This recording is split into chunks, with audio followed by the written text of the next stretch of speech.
It all started when Karen came marching up to my front door like she owned the place, holding this shiny master key she always bragged about to the neighbors. She acted as if she had some sort of authority from the HOA to access my property whenever she pleased. With a smug look on her face, she slid the key into the lock, expecting it to turn smoothly and prove her self-declared power. But the moment she twisted it, nothing happened. She jiggled it harder, forcing the key in and out, her face tightening with frustration as if the door itself had betrayed her. She looked around quickly to see if anyone was watching, her confidence slipping as she realized the so-called master key wasn't working.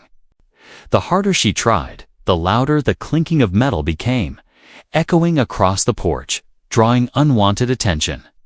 She bent down, muttering to herself, tugging at the handle and pushing the key in again, but the lock remained firm. That look of superiority she had worn just minutes earlier began to crumble into irritation, then panic, as it dawned on her that she couldn't force her way in as easily as she had boasted to everyone before. Frustrated and red-faced from the embarrassment of her so-called master key failing her in front of my locked door, Karen quickly pulled out her phone as if that would solve everything. She dialed the police with exaggerated hand gestures, pacing back and forth on my porch like she was already the victim of some great injustice. I could hear her raising her voice, telling the dispatcher that someone was trespassing in her home and refusing to let her inside, spinning a wild story without a shred of hesitation. Her tone was sharp, full of fake urgency, as though she had rehearsed this kind of performance before. Every word was dripping with entitlement, trying to make herself sound like a poor homeowner under attack, while I stood just a few feet away in disbelief at how far she was willing to go. She waved her free hand in the air, glancing around at nearby houses to make sure neighbors could hear her side of the story. It wasn't enough for her to just call the cops. She wanted an audience, wanted everyone to think she was the one being wronged, and the louder she got, the more desperate her lies sounded. It didn't take long before the commotion on my porch drew the attention of curious neighbors. One by one, doors cracked open and blinds shifted as people peeked out to see what was happening. A couple stepped out onto their lawn across the street, whispering to each other while pointing in our direction. Karen, still on the phone, noticed the eyes on her and immediately raised her voice even more, pacing like she was on stage performing for an audience. She started waving her arms dramatically, clutching her phone like a badge of authority, insisting that she was locked out of her own home. Some neighbors looked skeptical, eyebrows raised as they watched her carry on, while others whispered among themselves, unsure of who to believe.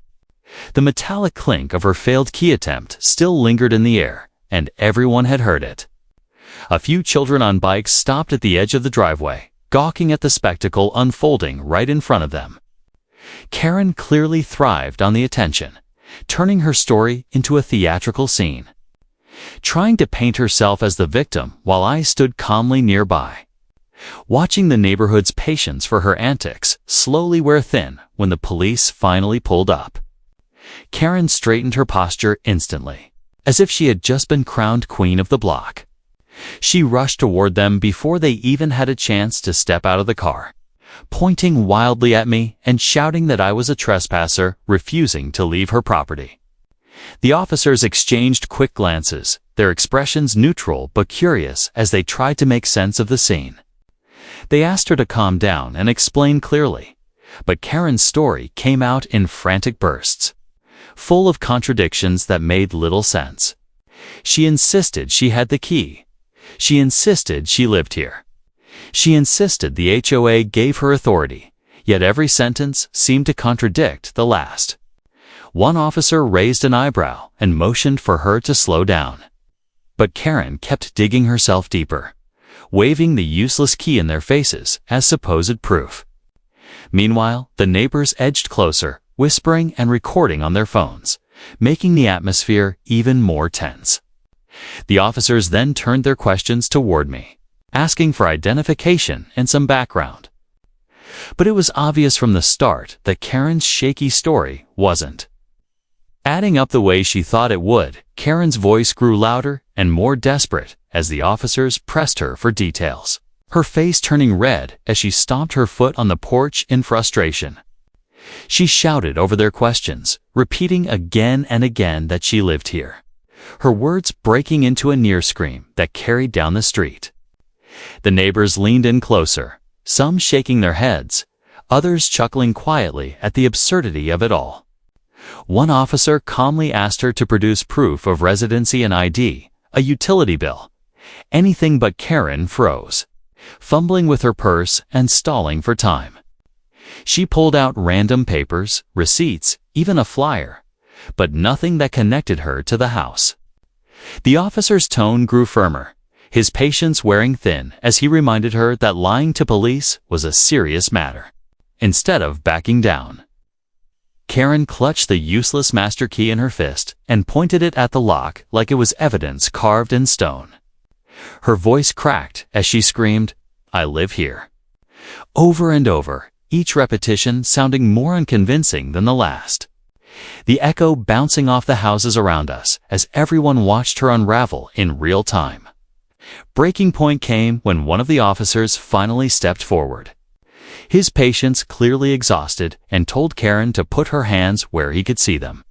She immediately recoiled, shouting that this was her house and that she had every right to be there. But the officers weren't buying it anymore. The neighbors gasped as the situation escalated, phones raised higher to capture every second of the unfolding drama. Karen's protests turned into shrieks as the officer reached for her wrist, and in a flailing attempt to resist, she somehow managed to twist her own arms into the cuffs faster than the officer could even close them. The sight was surreal. Karen, screaming at the top of her lungs about ownership and rights, yet standing there handcuffed, looking more ridiculous with each word.